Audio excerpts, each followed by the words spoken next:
All right, Miss C, good morning. Thank Good you. morning. Good morning, everyone. Thank you for joining the webinar on a early Monday morning. So I'll try to keep this as interesting as possible. So as Will said, my name is Courtney Seed. I'm with Assured Partners, and I have been in the industry for many years. And so I did a long stint on the surety side, and now I'm on the broker side. So hopefully I can offer some tidbits of good information to get y'all bonding for your contracts. So without further ado, so the first screen is bonding versus insurance. There you go. So the difference between bonding and insurance, they both are, of course, handled by insurance companies, but insurance is a two-party agreement and bonding is a three-party agreement. So between the bonding side with the three people, so you have the surety company, then you have the principal who is the contractor, and then you have the owner of the project, which can be municipalities, which can be the government, which can be private owners. So the three-party agreement, which the surety company guarantees the performance of the principal to the obligee. So, of course, when all this goes way back with surety, it's found in the Bible that sureties do not expect losses, but as we know, it's very cyclical, and sureties can and do experience losses. So the surety bond represents a credit instrument. So it's undertaken by the surety companies, and the job of the broker is to evaluate the financial ability of the principal contractor, the ability to perform, meaning equipment, labor, and then of course, the financial piece is key as well. So in the event of the loss, the surety expects to be made whole via the terms of an indemnity agreement. So once all the underwriting is set up, then a general indemnity agreement, which is like a blanket application, will be issued by the surety to the principal, and then the indemnity will capture the corporate indemnity, the personal and spousal indemnity of you as the contractor. So, of course, premiums are collected to pay for the servicing and pre-qualification of the surety client. That's basically for the underwriting. And then sureties are selective as the underwriter views a bond credit instrument like banks. And then, of course, sureties look to avoid bad credit. So there are, and we'll get into this later, but there are different levels that sureties will require on credit ratings. So some sureties will allow 600 as a bare minimum, and I have seen some that will go below 6. But of course, better the credit, then the better terms that you can get from the surety.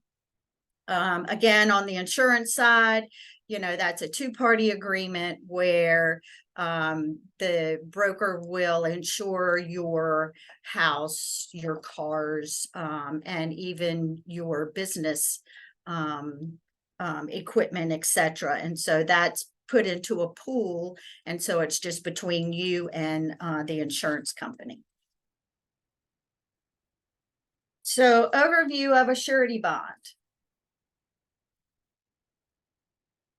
What is a surety bond? Again, it's a three-party agreement where the surety guarantees the fulfillment of an obligation that one party, the principal, has promised to fulfill on behalf of another party, the obligee. So what happens there is you, as the contractor, you enter into a contract with the owner, and then it goes to the surety to underwrite that contract. So there's the three entities of the surety bond. Next screen. Okay, so there are various types of surety bonds. So you have contract surety bonds, which is mainly what I do. So that's again where you go into a contract with the owner, and then the surety will provide a performance and payment bond, which guarantees to the owner that you are going to perform according to the terms of the contract, and that you're going to pay, which is the payment bond, your subs and suppliers. And then commercial surety bonds, there are thousands of these. So that represents, like I said, a broad range of different types, and they don't fit into the contract or sticks and bricks classification. So that can be like license and permit bonds to municipalities, like compliance bonds in order to get your license, electrical license, master electrician license. And then there are fidelity surety bonds, which are employee dishonesty coverages, and then that will cover the theft of an employer's property. Usually that can be on a standalone basis. ERISA bonds is another type of fidelity surety bond. But a lot of the employee dishonesty can come underneath your insurance coverages. So you get like a small amount, or again, you can get it on a standalone basis. So the most common contractors bonds, you have the bid bond. So when you're interested in looking at a project, so you're going to, if it's a municipal government, or a lot of your larger general contractors will require their subcontractors to provide a bid bond if it's over a certain amount. Typically 100,000 or 500,000. So the bid bond guarantees that you're going to enter into the contract if you are awarded the contract, and you'll end up providing the performance and payment bond. Again, the performance bond guarantees the contract will be completed in accordance with the terms and conditions of the contract, because the bond follows the contract, all the terms and conditions. And then, of course, like I said previously, the payment bond guarantees that you are going to pay your subs and suppliers. Maintenance bonds. Maintenance bonds are your one-year warranty terms, where it is covered under your performance and payment bond. So typically, your standard warranty is 1 year. You'll need to read through the contract to figure out what that is. I've seen on specific scopes, such as roofers, sometimes they will extend to 2 years, and that's for defective workmanship and defects. Again, then we talked about license and permit bonds. They're required by, municipalities, federal, state, and that is more of a compliance issue.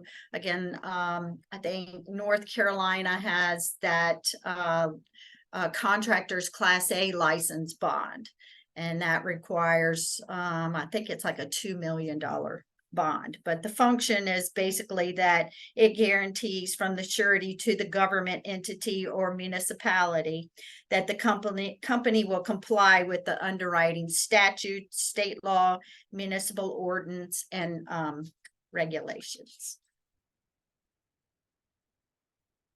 So in order to qualify for bonds, which is the main reason in attending the seminar, so you can get bonding for your projects in your state. Then the underwriting part. So for the bid bond, the bid bond are free. So you don't have to pay for those by the surety company. So the premium comes into place when you are awarded the performance and payment bond. And that's based on a host of factors, and we will get into that as well. So once you have been pre-qualified and you've gone through the process, again, we'll get into that further, then you are set up with a surety. Then whenever you need a bid bond, then you would just notify your broker and you're like, hey, I'm interested in bidding on this project. I need a bid bond. And then you would provide him or her, the broker, information regarding the particular bid. So we have bond request forms, and it provides the name of the owner so we can complete the bid bond. It has the percentage of amount. Most are 5%, 10%, and then government is 20%. It provides the scope of the project that you're looking at. It provides time for completion and, of course, warranty period. So then I like to go through the specs as well, just to make sure that there's not anything onerous in there that would eventually come back as part of the terms in the agreement in the contract. Again, the performance bond is just stating that once you've been awarded the project with the bid bond, now you're going to get a contract, and then it is to provide to the owner that you're going to perform according to the contract terms. And of course, again, the payment bond is that you're going to pay your subs and your suppliers. So getting into the meat of qualifying for the bonds, what are the underwriters looking for? So they're looking for experience. So that is a profile of the company relative to their bond needs. So if you have your largest job to date is, say, $250,000 that you have successfully completed, then the surety probably would not at this juncture want to hop on, say, like $1 million bond. So they like to stair step, the sizes of bonds, which help you grow to increase your single job as well as your aggregate amount. And the aggregate amount is your total backlog, both bonded and unbonded. They also, again, look at your financial credit, the profile of the company relative to their bond needs. So that is stating that, again, credit, you have to have good credit ratings. The sureties will pull both corporately and personally to make sure that you qualify. So the corporate credit is based on, it's called a Dun and Bradstreet reporting, and that's where the sureties get their information. It provides a D&B rating. It gives a history of your pay record. It gives a history of if you have any suits, judgments, or UCC filings. And then of course, the financial statements, the sureties like for it to be prepared on an accrual-based reporting versus cash. So then they'll look at, and we'll get further into this, they look at the makeup of your financial statement. Underwriting information required. So most sureties will have a contractor's questionnaire, like an application, and that's basically providing your name, your address, your federal identification number, and then it gives you a breakdown of the ownership of the company. It provides bank information. It provides a list of your suppliers and jobs that you've done. And then it also supplies who your CPA or your accounting firm is. So then that kind of helps the surety get a quick overview of your company. So then, of course, if you're approved, there are other items required versus just the contractor's questionnaire as you get in larger jobs. So they're called fast track programs. So if you want to do a job, say like 250,000, then of course it would just be the contractor's application. They'll pull your credit, and then on the contractor's application, then it'll have a space for you to sign as an indemnity agreement, as again going back to corporate and personal indemnity. As you get into larger projects, then it may require, say, 750,000. Then it will require corporate tax returns and a personal financial statement. And then as you go larger, then the information becomes more detailed, like a CPA reviewed financial statement versus just an internal. So again, what are underwriters looking at? They're looking at the personal credit scores of the owner, company, and their spouses. And that's typical across the board, that there's not really any waiving of spouses. So that's something that will be required. Again, going back to the DMV report, they pull that, and then they'll look at the largest job completed in the past versus what the current bond needs that you're looking for. So it in this world that we live in with the rising cost of materials, so if you completed, say, like $1 million job and you were looking at a $2 million job, then the company or the surety would look at the breakdown of the project. So with the cost of materials, that has really escalated the cost of projects these days. So they would take that into consideration. So qualifying for, again, this is the small bond program that I said was the fast tracks. And so these are single bonds under 400,000. That's actually been raised now to 500,000. And that's just based on credit. And then they will, of course, get their application completed, which gives job information as well as information on you as the contractor. And those rates typically will range actually some surety companies for their fast track programs are 2.5% flat, and then it'll range up to 3% flat. And that's based on the contract amount. Again, bid bonds are free of charge. And then for the performance and payment bonds, which is one bond, then depending on how your financials are prepared, the rates could go 2.5%, 3%.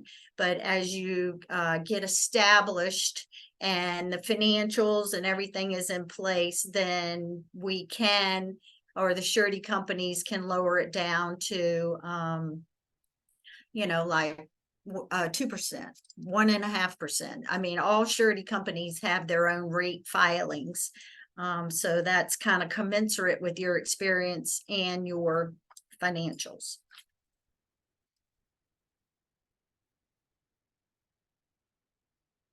So again, on the small bond program, up to 400,000, again, 500,000.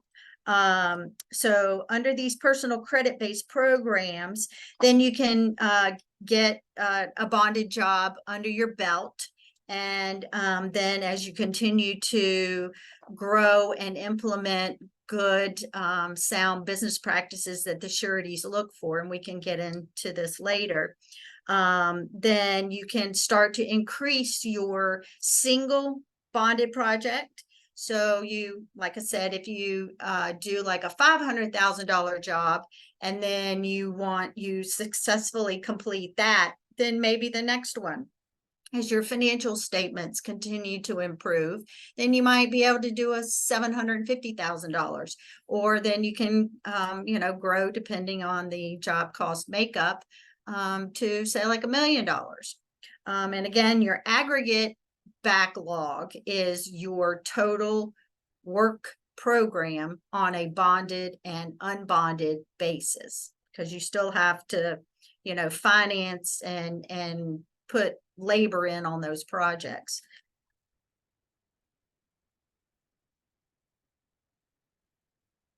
Okay, qualifying for bonds still. So the underwriting, we talked about the contractor's questionnaire. As you get higher in the single bonded limit, then personal financial statements might come into play. So they're just looking at the makeup of your balance sheet personally.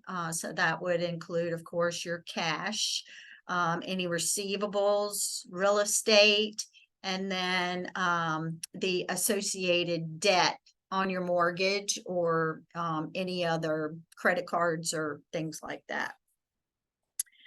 So then 2 years of a company financial statements. So these are bonds. Again, these have kind of raised up since this report was done, but right around $1 million. Then they're going to look for internally prepared balance sheet, profit and loss statement, or possibly your company tax returns. So again, they're looking for accrual based versus cash basis, because the accrual basis brings in your accounts receivables and other items you have within your company, and it makes it look stronger than just basically cash in, cash out.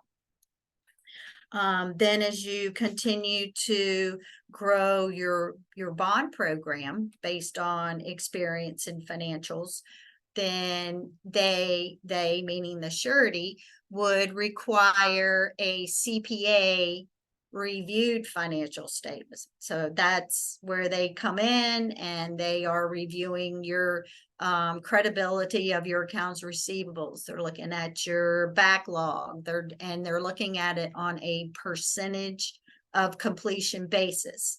So as you say, like, put a job on your backlog, so then you're going to have the contract amount, you're going to have your estimated costs, and then your estimated gross profit. So as you trend across that project, then you want to make sure that your profit margin and your costs are holding on that job as you originally estimated. So of course, if the profit goes up, that's great. But if the profit goes down, then you want to look at it as to, what's going on. Why is this job fading? Again, so that's the work in progress schedule. So that's where you're going to keep all your jobs. I think QuickBooks has a program where you can keep this, but I think most, when starting out, a lot of contractors will keep it on a Excel based spreadsheet. So then, and we have a format as well that we can send out, and that will keep the contract amount, the job name, the contract amount, estimated cost and profit, and then on a percentage of completion basis is where you take your estimated costs minus your costs to date. And that gives you a percentage of completion, because as you work through those jobs, you're billing on a monthly basis, you're putting your pay apps in, and then you're reducing that project. So then once you start kind of moving your jobs along, then that allows you to bring in newer projects and put them in the bucket based on your financials and experience.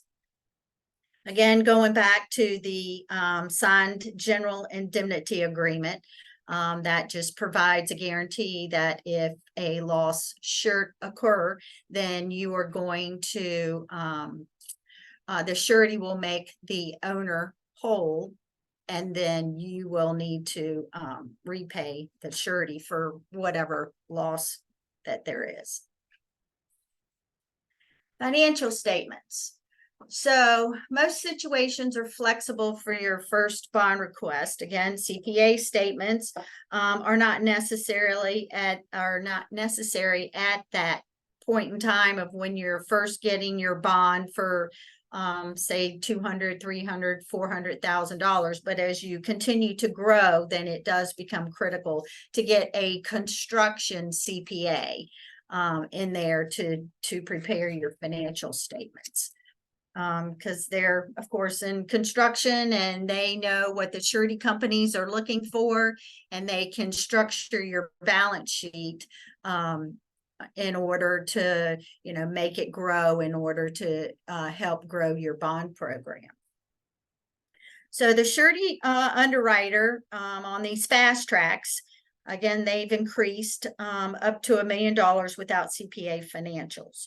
So again, going back to the accrued financial statements internal, using the percentage of completion basis, then maintain strong business and personal credit. That's key in bonding, is having good corporate and personal credit. Then the job needing a bond is within your normal type size. So if you're like a roofer, then you might not want to look at doing paving on a bridge deck. So you want to stay within your scope of work. And then you also, again, want to stay within the size of project that you're comfortable with and that you can take on, both financially and with your labor pool. Again, then committing to getting a CPA prepared financial statement on an annual basis going forward. And that's if you want to start getting into bonding and get a bonding program, which will help diversify you as you continue to grow, and you're putting all of these good sound business practices in place that the surety companies like for you to have. Then that's going to help you go above your competition, because they may not want to grow, or may not be able to because of credit. So that kind of helps you grow by going forward and getting the CPA financial statement. Again, kind of redundant. They're looking at personal and business credit. They're looking at going back to the financial base that is relative to the size of bonds and the overall backlog that you have in place. Largest job completed to date versus the current one that you're looking for, and past operational performance of the company. Again, going back, it's all based on credit, financial experience, and once you get a bonding program in place, then your broker or agent should be able to be versed in bonding to help you, again, going back to putting the good internal controls in place to help you grow. Pricing. So the rate offered by the surety company, again, on the initial fast track bonds, they range from 2.5% to 3% flat rates. But as you continue to grow your bonding program, you continue to build your balance sheet commensurate with your backlog or your aggregate bond program, then the surety companies will allow the rates to come down on that. So they're also the rate based when you are not in the fast track program. So they are rated on the scope of work that you do. So for there's class B, class A, and class A plus. So the B is going to be your general contractors, your electrical contractors, your mechanical contractors. Then those rates start at like a 25, 15, 10 slide. Again, based on the financials and the experience. Then your class A contractors are going to be your bridge builders, your road contractors, and then your A plus contractors are going to be more of like your service contractors, the stripers, putting down the lines on the roads. So those types of less riskier types of scopes. So that can also conversely increase. So if you get your rates down to say 1%, then if financial pictures change and the surety company feels like the risk is going up, then they can also increase your rates. So again, going back on the fast track, they can range from 1 to 3%. Okay, so the key metrics of the balance sheet, the important part is your working capital. So that's your current assets minus your current liabilities. So typically, depending on the scope of work that you're doing, so like general contractors, they look at a 5% case is what we call it. And on subcontractors, because you're a little further down from the payment, they want you to have a little more working capital, and they look at like 7 to 10%. And that is your working capital to your backlog. So working capital is made up, of course, cash. Cash is always king. Building up your cash in your company is good. You can also, if you have large amounts of cash, which is great, then you can also set up like money markets or some type of interest-bearing account in the corporate name in the corporate balance sheet. And then that can help you kind of diversify and make some money. Net worth, that is your total assets minus your total liabilities. And again, that's going to be your equity. So they look at your equity just like they look at your working capital on a 5% to 10% case. Again, depending on if you're a general contractor, because you don't really have a lot of risk, you're taking on the overall project, and you're hopefully bonding back your subcontractors, which mitigates your risk. So you don't need to have that high of a working capital and equity position versus a subcontractor. And that's where, again, you're further away, one step down from payment from the owner. So you're having to cash flow your mob costs and everything. And then also you have more material and labor versus a general contractor. That's why that's higher. Then your bank debt to equity is key as well. So they look at it. So your overall total debt to your equity position is, they like to have at least a 3-to-1 position. So a cleaner balance sheet with minimal debt, bank line of credit debt is good. So that's that 3-to-1 ratio that companies look for as you continue to grow. They also look at, this is on your income statement. So they're going to look at your overall gross profit, which is your revenue minus your job costs. So that's a percentage that they look at to make sure that you're profitable. Then your operating profit is your revenue minus your job costs minus your overhead. So they, of course, look at the profitability and with that as well. So you have your revenue, then minus your job cost is your gross profit, then that's minus your overhead. So you need to keep your overhead commensurate, you know, in order to bring a profit, operating profit, to the bottom line. And of course, your net profit is minus everything else. So, and as you continue to grow and manage your income statement, then I mean, I'm a big proponent. It's the top line is not as important as the bottom line. The bottom line is more important, and you can manage that as well with your overhead and taxes.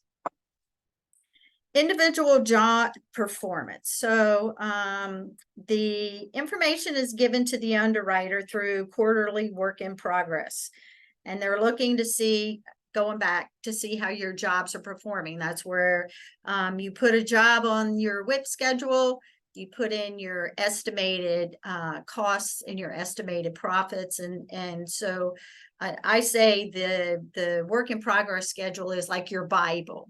You know, that's how you are managing your projects, and you know, through weekly job meetings with your project managers and your estimators, what's going on with those projects. And you want to make sure that you're coming in where you originally estimated or above. So we have a sample balance sheet, and so if you need like a $500,000 surety program, again going back to the fast track programs, then you know they're going to look at, like, your, of course, cash is king. This is on an accrual basis because you have brought in your accounts receivables. So then that's going to be your total current assets. There are other items, of course, that come into play on your balance sheet that the surety companies look at. So they're going to look at, you know, equipment, makeup. They're going to look at your over and under billings are also included in working capital, which has the equipment there, real estate, and then that's going to be your total fixed assets. Which then you add those, the liquid and the fixed assets give you the total assets, and that's on your balance sheet. Then you go to the liability section, and then so the guy is showing here in this picture has $75,000 in a bank line of credit. And then the current portion of debt, accounts payable, which gives you your total current liabilities of 160. Long-term debt of 100 gives you a total of 260 in both current and long-term debt. Capital contribution, this part makes up your equity base.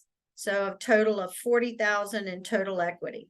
So just to kind of give you a visual on how surety companies look at working capital, they're going to take your total current assets, 150, minus your total current liabilities, which is 160. So you have a negative $10,000 working capital. So that's not a good position there. So you need to, you know, bolster the working capital in order to have a 5 to 10% case is how we call it, to what you want your bonding program to be. Then you only have, so then you would go back, so your total equity is 40,000. and then you're gonna take the 260. I'm not very good at doing this without a calculator, so that would give your debt to equity 6.5%. And then, we said that a 3-to-1 and under is good. So, the 6.5 in this case, then the surety company would be asking questions. So, why are you into your bank line at 75,000? Accounts payable that's just the cost of doing business. So you're going to have that. So that just might be, you need to get your equity base up more. Keep throwing from the net profit on your income statement. You need to keep throwing that in the bucket to build up the balance sheet and commensurate with how big you want your bond program to be. So then we go and we look at company number 2. So they need a $500,000 surety bond. So they have $25,000 in cash, $75,000 in accounts receivables. So their total current asset is $100,000. Of course, you throw in equipment, real estate. Total assets $250,000. They're only into their bank line $10,000. Current debt, current portions 15, accounts payable 25. So they only have total current liabilities of 50,000. So total liabilities, both current and long term, equal 175,000. And so their total equity is 75,000. So taking this company number 2 balance sheet, and you look at $100,000 in total current assets minus total current liabilities, they have a positive $50,000 working capital position, which is better than company number 1. So then positive equity is good for both, still had that.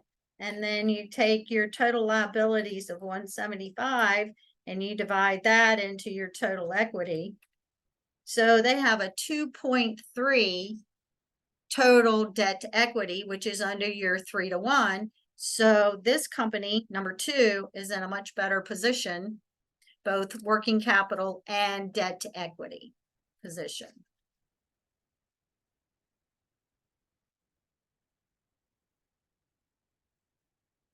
So underwriting, again, on this balance sheet, again, the company needs 500,000. That is just showing the results here. They had a 10,000 negative working capital. So that's a negative 2% to the bond program.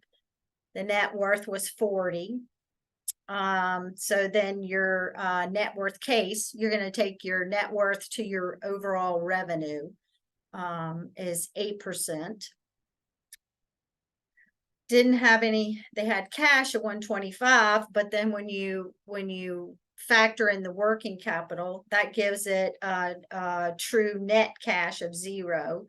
Bank debt, of course, like I said, was +6. I think it was 0.65 to 1. And then yep, your total debt to equity is 6.5 to 1. Yep.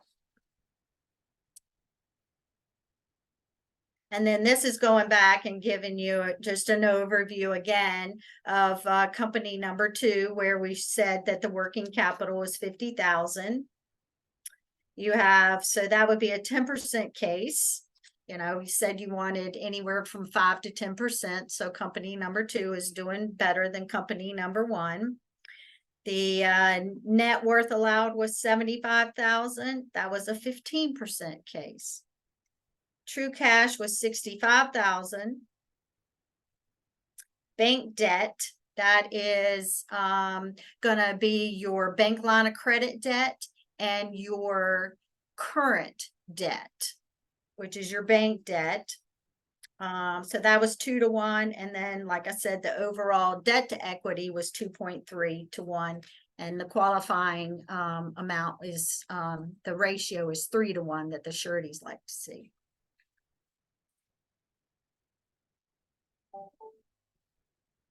So underwriting for the income statement. So they had revenue of 750,000 for company X. This is just getting the last examples were taking a look at your balance sheet. Now we're looking at your income statement.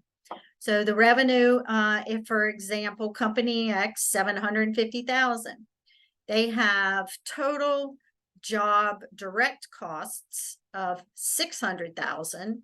That's your subcontractors, that's your material, that's your labor, that's all direct costs, which gives you your gross profit. Then comes in then you have to apply your overhead, your G&A, your salaries, your copiers, your entertainment, your whatever goes into your overhead. So then the deduct there is a positive operating profit, which is good. And then they have other income and expenses of 10 grand. So that gives you a net profit of $65,000. So that's positive for company X. Then you go over and look at company Y. They did 4.5 million. However, their direct costs were 4.4 million. So that only gave them a gross profit of 100,000. Then their overhead is applied, which left them with a negative 150 operating profit. You add in other income. An example of that would be with the COVID, we had PPP money. So the CPAs would classify that as other income because it's kind of a hopefully a hopefully a one-shot deal there for the PPP money. So then that would be added or deducted depending on whatever extra income or expenses. And that gave this company a net profit of $100,000. So then the next slide is going to show you the results and how the sureties look at it. So your gross profit, so they're going to take your direct cost, the 600,000, and divide that by the 750,000. So that's 20%. Then they're going to look at your operating, which is your overhead. So they're going to take that 75,000 and they're going to divide that into the 750,000, and that gives you 10%. And then your bottom line net income, net profit, is 65,000. You divide that into your revenue, and that gave you an 8.7% bottom line, which is a really good number. That 8% is good. So then going back into your gross profit. So typically the gross profit kind of will, on a percentage basis, will track with like the scope of work that you do. So and also in your territory, what kind of rates you can get within your scope of work. So general contractors typically will do 3 to 5% profit. You get into let's just say an electrical contractor, you might be able to get, depending on your projects, you might be able to get 10% on a pretty steady basis. Again, this is based on your territory and are you in private work? Are you in municipal work or government work? Like I've seen government work, you can get up to 35–40% on jobs. So that's kind of what they look at there. Is that kind of consistent with your scope of work on that percentage basis? So then we'll go over and we'll look at company Y and look at that income statement in comparison to company X. So they showed 4.5 million in revenue. So they had a good year. However, their direct costs were 4.4 million. So the overall gross profit was 2.2%. whereas the other company only did 750, but they brought forth 20%. Over operating profit, -3%, because the overhead exceeded the gross profit. And then the net profit, because they were able to, even though they showed a negative operating profit, they were able to bring forth additional income to bolster that net profit amount to a 2%. And which is 2% is good as well. At least it was positive, which is looked at with the surety companies as well. So if you're having trouble qualifying for bonds, I always say bonding is very gray. It is not black and white. So you have the required year-end financial statement, which is typically a 12/31 fiscal year end. And so that's a snapshot of time where, you know, you have your CPA prepare your financial statement or internal financial statement. But however, so like you had an operating loss, like in company wide. And you might need a bond in March, first quarter. So what the surety company would do is, okay, let's take a look at what their internal financial statements and work in progress schedule look like now. They may have been able to turn that negative operating profit around to positive. So there are different avenues where surety companies, some surety companies can offer, we call them tools that can help. And that might be based on poor financials, or it just may be on a stretch in job. Okay, kind of going back to where you have a fast track project and the largest you've completed to date is 750,000. So now you want to look at $1.2 million project, say, for example. So the bulk of that job made up is, say, 65% material. So if you're a mechanical contractor or an electrical contractor and you have a large piece of equipment that you need to order and drop ship on that job. So once that's implemented, depending on your contract, your job might be, and installed, your job might instantaneous drop to 65% complete. So it's again, it's not black and white, it's very gray. So a lot of variables. So you can get the SBA guarantee. That is where the underwriter will take a look at your risk, the scope of your job, taking in all those factors, and they may feel they're not comfortable with the overall risk.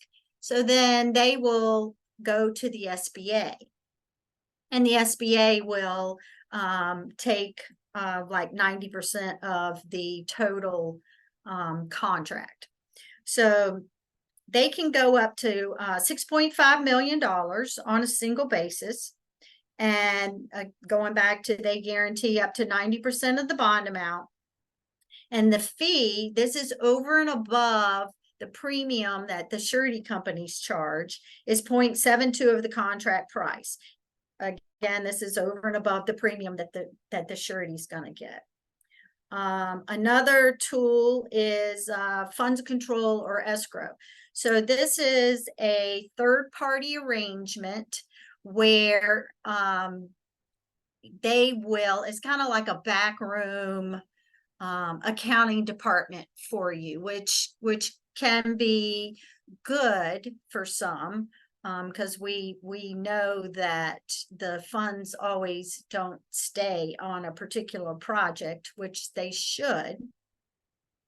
So this kind of aids in helping keep the job, the funds on that particular job. So a good tool is when you get a project, you should create a P&L for that particular project. So you put in your contract amount, just like a P&L with your income statement, your overhead, all that, to make sure that the job is coming in as you estimated. So if approved by the surety with funds control, then it's a third party. We have several great escrow companies that I deal with. So they will send out a letter of directive to your owner, Whiting Turner, state of North Carolina, VDOT or NCDOT. And so that will direct them when they pay you on a per pay app basis, then those funds are going to go to the escrow company. Then they are going to pay out all subs and suppliers, and then that remaining amount, overhead profit, will come back to you on a percentage of completion basis. So it just helps manage those funds, as I particularly see this on largest jobs completed to date. So it just helps mitigate the surety's risk by controlling the cash on the project. There is a fee, as I said, and that ranges from 5 to 1% of the contract price. And again, this is over and above the premium that the surety will require.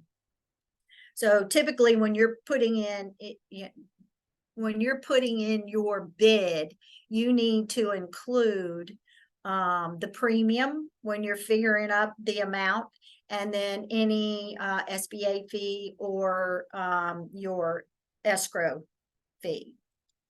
Another route that the surety will consider is collateral, and that can be irrevocable letter of credit, and that's where you would go to your bank and they would take cash or whatever, and they would set that aside as an escrow of like similar tool while the job is going on. And then once the job is released and finished, then they would put that cash back in there.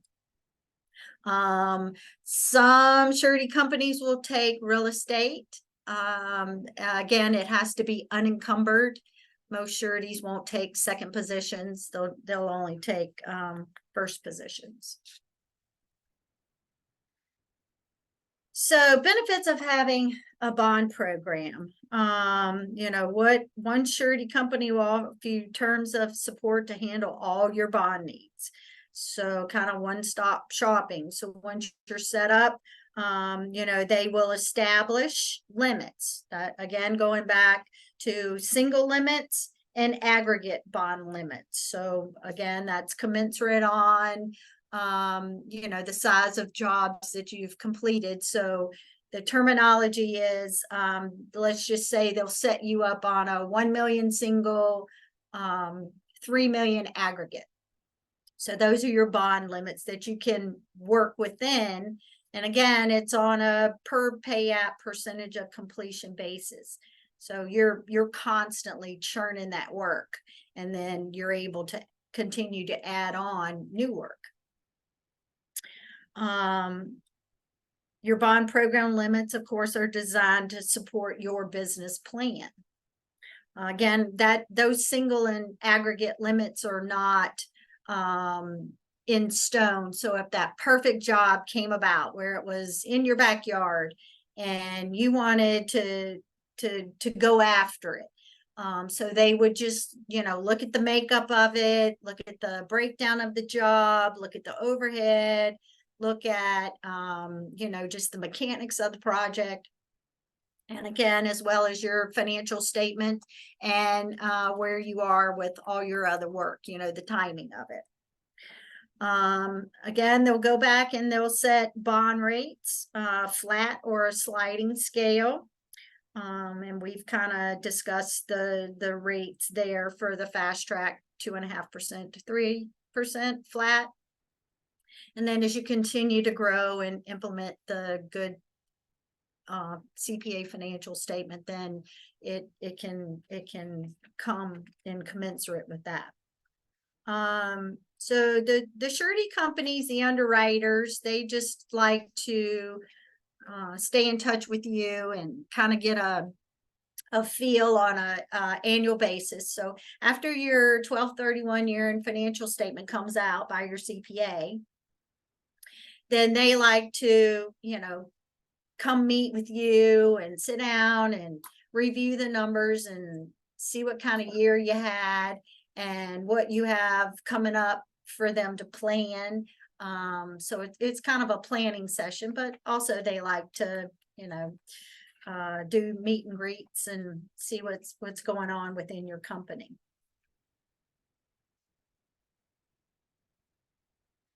Benefits of having a bond program. So once you have a bond program set up, then I've got a job I'm looking at. Let me just send in my bond request form. It's approved. It's within my 1 million single, 3 million aggregate bond program. Good to go.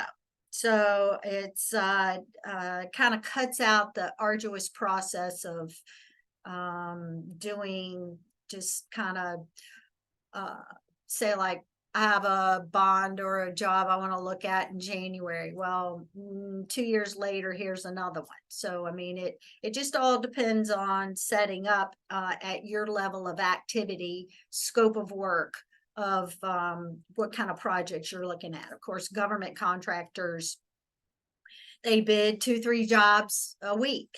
Private companies may not require bonding as often. Sometimes your banks will get involved. So if they're financing that project, they might require the general contractor subs to be bonded. So it depends on your activity level. So again, going back to the 1 million, 3 million single aggregate bond program, it should cover 95% of the jobs you're looking at. Then again, more favorable pricing each time you requalify for a bond. Increased number of opportunities as public work over, private work. Private work, some contractors don't require as many bonds versus government and public works do. Ability to easily express your bonding prospect to your GCs.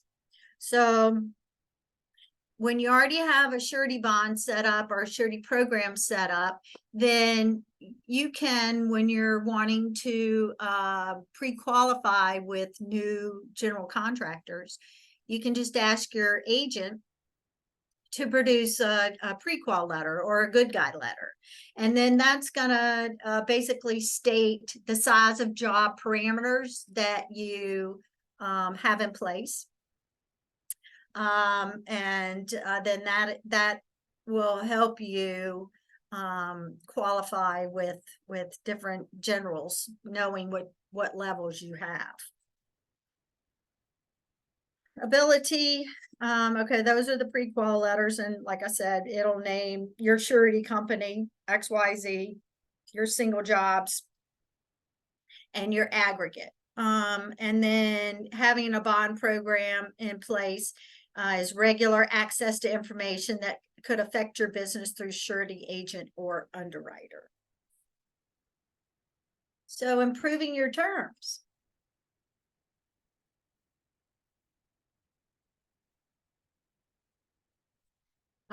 So the surety agent or your broker has two main components. So as the first one says, matching you with the right surety company for your business and to obtain the best terms available in the surety market based upon your specific situation. So having experience on the surety side as well as the agent or the broker side, I am big on matching up my clients with the surety underwriter. It's a long-term investment in relationship. And so you want to have a good fit there with the surety company's appetite and able to start you out with like the first fast track and to grow you to a $25 million company, or whatever your growth goals are. So I'm big on doing that. And then understanding your business plan. When you start your company, you should have a business plan in place, which kind of sets the future of your company, what your goals are, where you want to be and what you want to develop your company into. So a business plan and working with you to help position your company to improve the terms of your surety bond program as you move forward together. Again, that's just based on financials, credit, experience, and then continued improvement of all these items will increase your single and aggregate bond program. So how can I work to improve my surety terms? If you want to, you're in fast track, you are going from a 2.5 to 3% rate. So you want to start lowering these so you can start becoming more competitive with the people that you bid against. So you build a track record of performing on bonded jobs. You complete a 750, you go to $1 million, you go to $1.2 million, and then you continue to increase. The financials increase, you can lower your rates. Again, improve key financial metrics. Those were your working capital. Those were your equity base. That was your overall debt to equity ratios. And then enhance your financial reporting. So you start out, you have QuickBooks, you print those off internally. You don't really have a CFO in your office who has accounting background, which can help tweak those key areas: the working capital, the equity, the debt to equity. Bring in your over and under billings from your work in progress schedule. So enhancing that or upgrading the accounting is key as well.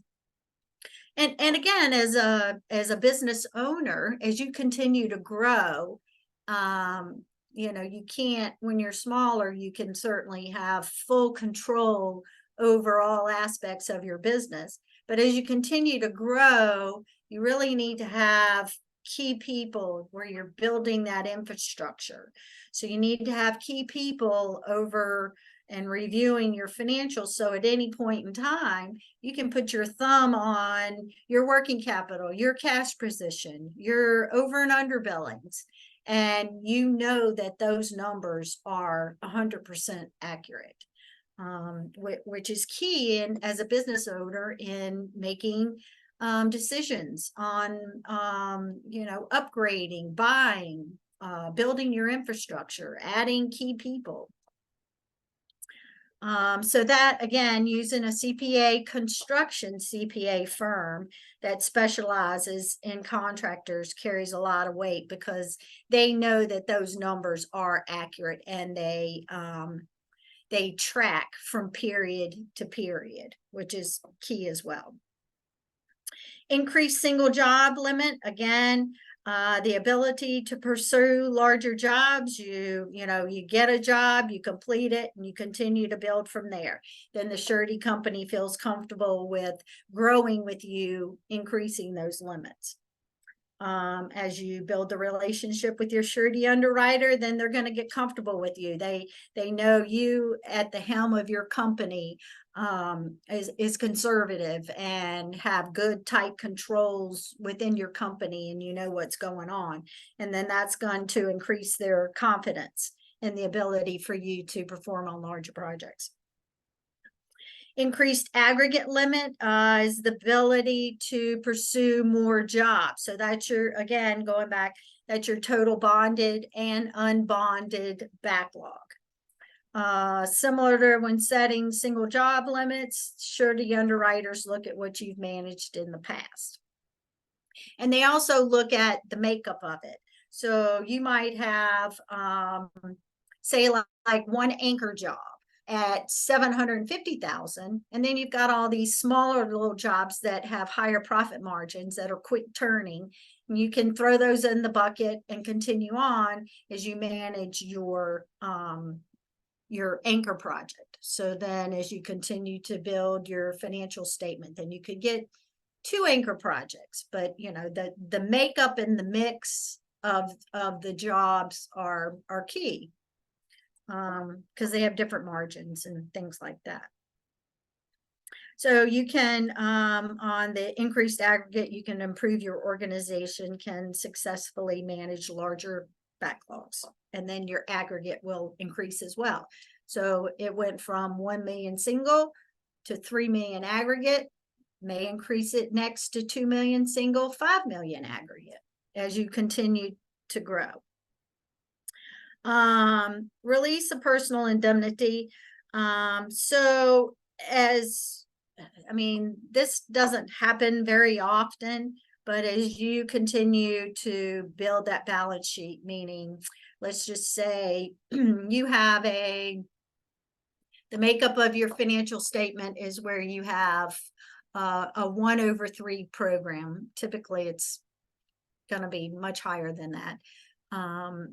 So you might not do but $200,000 in single. So they may look at, okay, well, we can release his personal indemnity, but the balance sheet has to be incommensurate. I mean, I don't typically do this because I feel like it's a guarantee behind you as a company in performing. So that's not done very often, but it's out there. So the current state of the surety market, well, we've just come out of COVID. This goes back, these are old numbers, but we've just come out of COVID. 2022 was a hard year for some because of depending on the contract, they weren't able to recoup those increases in materials. Public work versus private work, it just all depends on the owner. Some were able to recoup, some weren't. You know, with the supply chain, it became where the jobs got delayed and work was pushed because you couldn't get your product. So some people had to outlay their cash flow with the supply houses in order to get their product on the job and not wait an additional 6 months. So then there went their working capital because they couldn't bill for it until they implemented it on the job. So a lot of variables in 2022, no more PPP money. So you had some good financial statements and you had some bad financial statements. So, you know, we are in construction and it's very volatile, and there are good years where you can make a lot of money and there's bad years when, you know, everybody's going to have a hiccup at some point in time. You know, we're also into increased interest rates. So that's kind of slowing the private sector, whereas the municipal sector, at least in my territory, they're flush with cash because they have all the PPP money. So again, construction's very cyclical, but you just try to, you know, do the best you can in having a strong balance sheet, which can, and a bank line of credit, which can kind of weather all kinds of storms in construction. So, you know, we've had surety companies coming in. We have a market that I deal with that is pretty good, and they kind of handle, even though it's a contract versus commercial, they entertain non-sticks and bricks types of contracts. We have solar. I have a solar contractor in there. I have a large home builder in there. So it's kind of non sticks and bricks type scope if you should need that type of market. So there's, I mean, our company represents over 25 different markets. So there's something out there for basically everyone. So what does that mean? Even if you already have a surety bond in place, the timing is perfect for contractors to improve upon your bonding. So you might go from fast track, you might inquire, you know, for that competitive or comparison, just to see, because different sureties or different agents have different surety companies. So, you know, again, we represent over 25 different markets. So there's something out there for everyone, versus your agent just might be a current agent, might be just an Erie agent. So that's all that they can represent. So it kind of doesn't offer you the ability to go out and see if you could get your single and aggregate program increased. So the Surety and Fidelity Association of America is, so we can go to the next one. Thank you. So it was founded in 1908, and the Surety and Fidelity Association America has grown over 650 surety companies, including a number of foreign affiliates. So the Surety and Fidelity Association, of course, is made up of lawyers and surety people who go out and they lobby for the laws surrounding the surety companies. Again, there's insurance companies, reinsurance companies that specialize in both the contract surety and the fidelity. And so again, going back to the three-party agreement, surety companies are the ones that underwrite the bonds, and they take on the financial risk of your projects.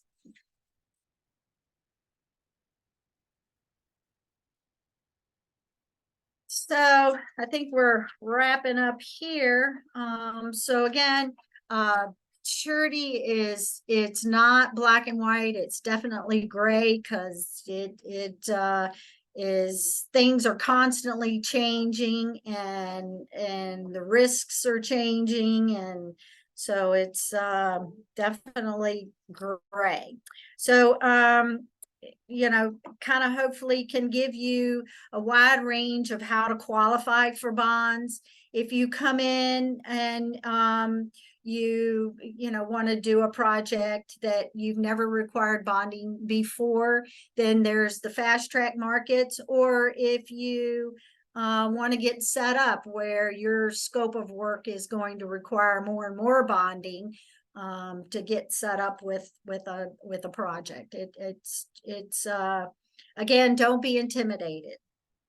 It's again, just credit based, financial based, and listen to your agent that hopefully has bonding experience, that can work with you to implement those good, sound business practices.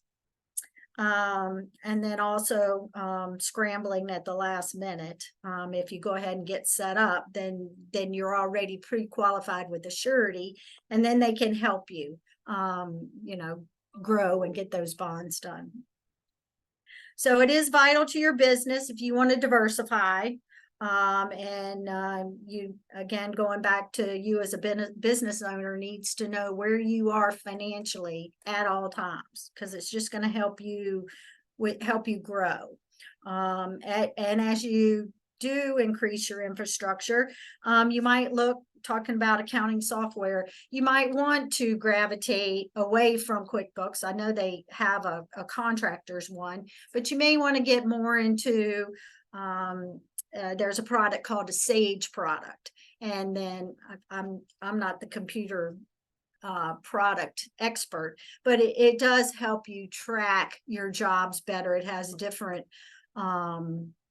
tiers of how you can account for your jobs. And then of course, excess capacity in the surety markets, that goes in and out of flavor. You know, we have what we call hard markets and soft markets.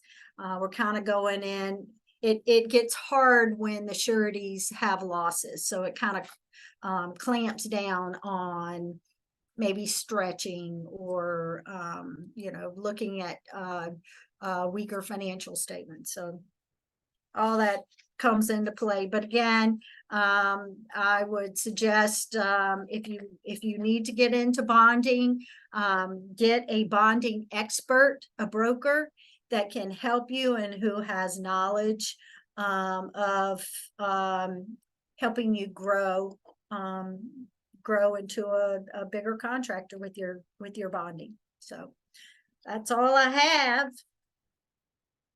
So I guess we're going to go with some Q&A, and I know that was a lot of information, but I will open it up to Will and see what Yeah, he no. has.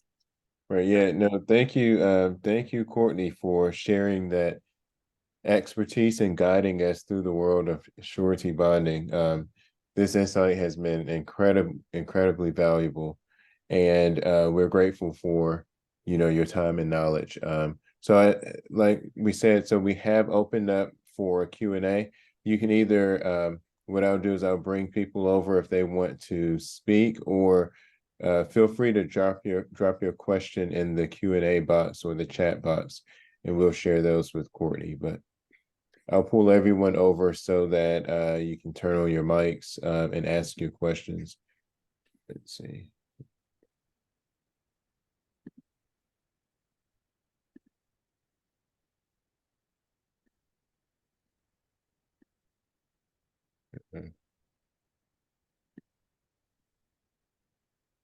And let's see. Let's talk. Oops. I may have done that the wrong way, but That's why I'm glad you're doing this. then we got I think I made a few people some panelists, but hey, we just want to get those questions in there. Tamara did say that she has to drop off, but her question was whether or not the slides will be made available. The event is being recorded, and we do have we are able to put, you know, the recordings on the Guilford County School Bond social media channels, and so and it'll be emailed out to everyone after the event. So Courtney, before we take any questions, can you share how people can get in contact with you if they have any questions or want to you know, look into getting bonding? Oh, sure. So my email address is Courtney, COURTNEY dot seed, SEED, at assuredpartners.com. And they can also reach out to me. My direct number is 804-612-8020. Okay, and I'll send that out in an email as well. So Okay.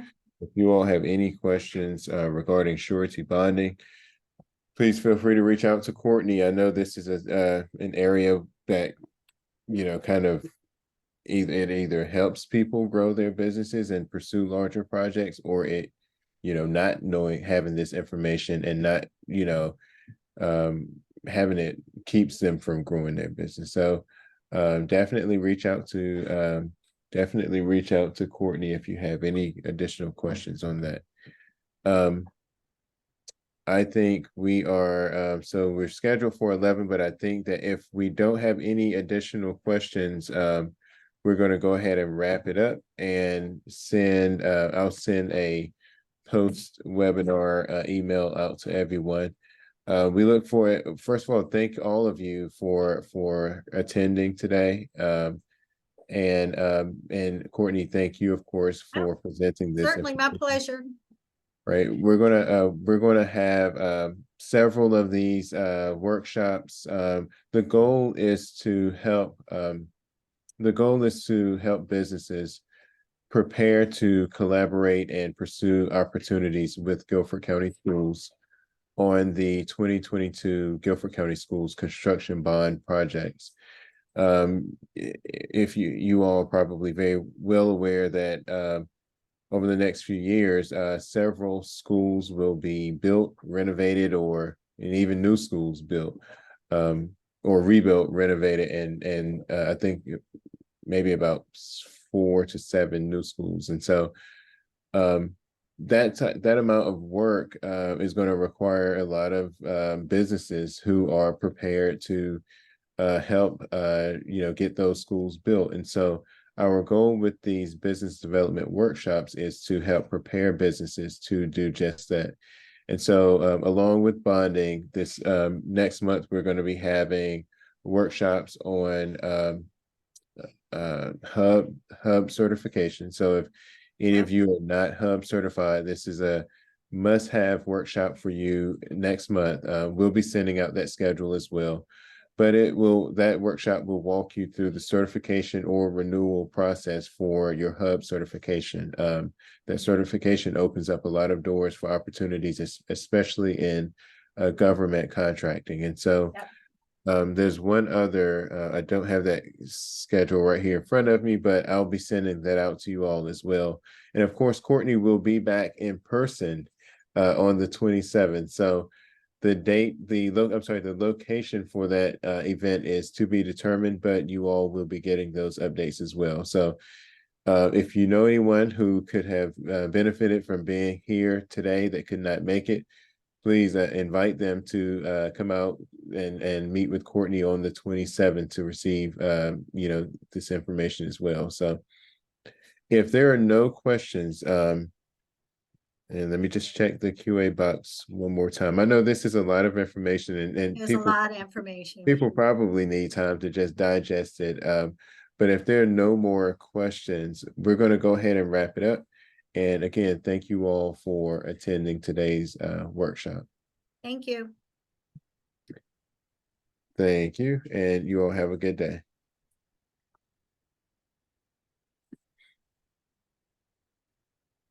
All right, stop share.